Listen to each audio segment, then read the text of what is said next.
নমস্কার, good morning and welcome to my new blog. আজকে ব্রেকফাস্টের সাথে সাথেই ব্লগটাকে স্টার্ট করলাম। আজকে ব্রেকফাস্টে আমি বানিয়েছিলাম ম্যাগি ভাজা, মানে যেটা আমি বাড়িতে সবসময় খেতাম। তবে আজকে ম্যাগি দিয়ে নয়, আজকে ইএপি দিয়ে করেছিলাম। একদম সিম্পলভাবেই আজকে বানিয়েছিলাম, জাস্ট আলু আর পেঁয়াজ দিয়ে। আলুটাকে ছোটো ছোটো করে কেটে নিয়েছিলাম, সাথে কুচিয়ে নিয়েছিলাম পেঁয়াজ। সেটাকে একটু ফ্রাই করে নিয়ে তার মধ্যে ইএপিটা দিয়ে তার মশলা দিয়ে ভালো করে নাড়াচাড়া করে নামিয়ে নিয়েছিলাম।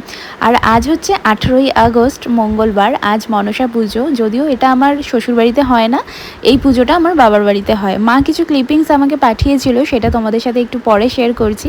তবে আজকের ওয়েদারটা বেশ ভালো আছে, কারণ এই কদিন ধরে যা বৃষ্টি হচ্ছিল তার তুলনায় আজকে বেশ অনেকটাই ভালো। মা আমাকে এই ক্লিপিংসগুলো লম্বাভাবে পাঠিয়েছিল, তো সেই জন্য সেভাবেই তোমাদের সাথে শেয়ার করছি, একটু অ্যাডজাস্ট করে নিও। আর এই পুজোটা আমাদের বাড়িতে একদমই ছোট ঘরোয়াভাবেই হয়, তাই জন্য সেভাবে আর যাওয়া হয়নি, কারণ হচ্ছে এটা সকালবেলার দিকেই হয়। আর আমার মামার বাড়িতে এই পুজোটা আবার খুব বড় করে হয়। আমার মামার বাড়িতে কিন্তু মন্দিরেও আছে, মানে মায়ের কাকার বাড়ি, মানে আদি বাড়ি যেটা, সেই বাড়িতে। তো যাই হোক, মোটামুটি পুজোও হয়ে গেছে, মা একটুখানি শেয়ার করেছে আর এখন মা নমস্কার করছে। তো মা যে মনে করে করে আমাকে প্রত্যেকটা পুজোতে এই যে ক্লিপিংসগুলো শেয়ার করে, সেটা আমার খুব ভালো লাগে। আর বিশেষ করে তোমাদেরকে মা প্রচণ্ডই ভালোবাসে, মানে এটা নিঃস্বার্থ ভালোবাসা। আমিও হয়তো কোনো ক্লিপিংস যদি ভুলে যাই, মা আমাকে সেটা তুলে নিতে বলে সব সময়ের জন্য। আর এই আমার মা না বরাবরই এই ক্রিয়েটিভ জিনিসগুলোকে খুবই পছন্দ করে। যেমন ছোটোবেলা থেকে আমাকে নাচ শেখানো, আঁকা শেখানো, সবটাই কিন্তু মায়ের জোরে, মানে মা আমাকে সব জায়গায় নিয়ে যেত, নিয়ে আসতো, এবং তালিম যে দেওয়া সেটাও কিন্তু মাই করতো সব সময়। তো যাই হোক, মা এই ক্লিপিংসগুলো তুলেছিল, একটু হয়তো হাত কেঁপে গেছে, একটু অ্যাডজাস্ট করে নিও, আবারও বলছি। আর তার সাথে সাথে কিন্তু আমার বাবাও এই জিনিসগুলোকে খুবই পছন্দ করে। তো এই তো তোমাদের সাথে গল্প করতে করতে আমার স্নানটাও কমপ্লিট হয়ে গেছে। স্নান করে এসে জামাকাপড় কিছু ছিল সেগুলোকে বারান্দায় মেলে দিলাম, কারণ আজকে রোদটা ভীষণ সুন্দর উঠেছে। আর তারপর আজকে না একটু রান্নাঘরে ডিপ ক্লিনিং করছিলাম, সেই জন্য একেবারে শ্যাম্পু করে স্নান করে নিয়েছি। আর আমার এগুলো না একটু বাতিক আছে, কোনো কিছু ঝুল ঝাড়লে বা একটু ডিপ ক্লিনিং করলে, আর যতক্ষণ না পর্যন্ত আমি শ্যাম্পু করব ততক্ষণ যেন আমি শান্তি পাই না। তো তারপর ঘরে টুকটাক একটু জামাকাপড় ছিল, আমার কয়েকটা নাইটি ছিল, সেগুলোকে ভাঁজ করে এখন রেখে দিচ্ছি।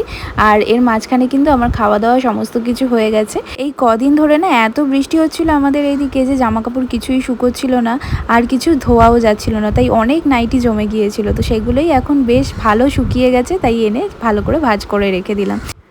আর একটা কথা, এই যে এখন যে নাইটিটা পরে দেখতে পাচ্ছ, একটু পরে দেখবে এটা চেঞ্জ হয়ে গেছে, কারণ আমি এখনও পর্যন্ত চুল ভালোভাবে মুছতে পারি না, আর পুরো নাইটি ভিজে যায়, তো সেটা আমাকে চেঞ্জ করতেই হয়। তো যাই হোক, এখন সন্ধেবেলা গুবলিকে নিয়ে আজকে ভ্যাকসিন দিতে নিয়ে যাচ্ছে। আসলে আমারও যাওয়ার কথা ছিল, কিন্তু আমি আর যাইনি, আমি আজকে বাড়িতেই ছিলাম, আর বেরোতে ভালোও লাগছিল না, তো সেই কারণেই।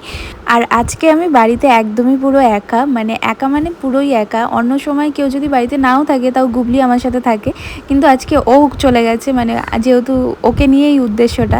এরপর আমার মা ফোন করেছিল, মায়ের সাথে কিছুক্ষণ গল্প করলাম, তারপর রাত্রিবেলার ডিনারের প্রিপারেশন করতে চলে এসেছি। আমার শাশুড়ি মা বলে গিয়েছিল একটু পরোটা বানিয়ে রাখতে, আর তরকারিটা মা এসে করবে। তো তার সাথে ভাবলাম আমি একটুখানি সুজিও করে রাখি, তো সেই জন্য ফার্স্টে আগে সুজিটা এখন বানিয়ে নিচ্ছি, এরপর পরোটাগুলো বেলে নেব, তারপর ভাজবো। আমি না পরোটা করার সময় আগে ভালো করে, মানে যে কটা পরোটা করব সেগুলোকে আগে ভালো করে বেলে একটা প্লেটের মধ্যে বা দুটো প্লেটে যে কটা লাগে সে কটাতে আগে বেলে রেখে দিই, তারপরে এক এক করে ভাজি। নাহলে আমি না একসাথে দুটো কাজ করতে পারি না।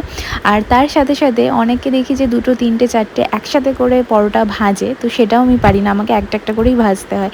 মানে আমি এখনও পর্যন্ত প্রো রাঁধুনি হয়ে উঠতে পারিনি, তবে টুকটাক কাজ চলার মতো চলে যায়। তো এই তো দেখো, তোমাদের সাথে গল্প করতে করতে আমার কিন্তু পরোটা অনেকগুলোই বেলা প্রায় হয়ে গিয়েছে। তো এইভাবে করেই আমি সব কটা রেখে দিয়েছি, কিন্তু শেষের দিকে গিয়ে আবার একটা প্লেটে সমস্ত কিছু জড়িয়ে যায়, আমাকে লাস্টের দিকে আবারও কয়েকটা বেলে নিতে হয়। তো এই তো এখন ভাজা শুরু করে দিয়েছি।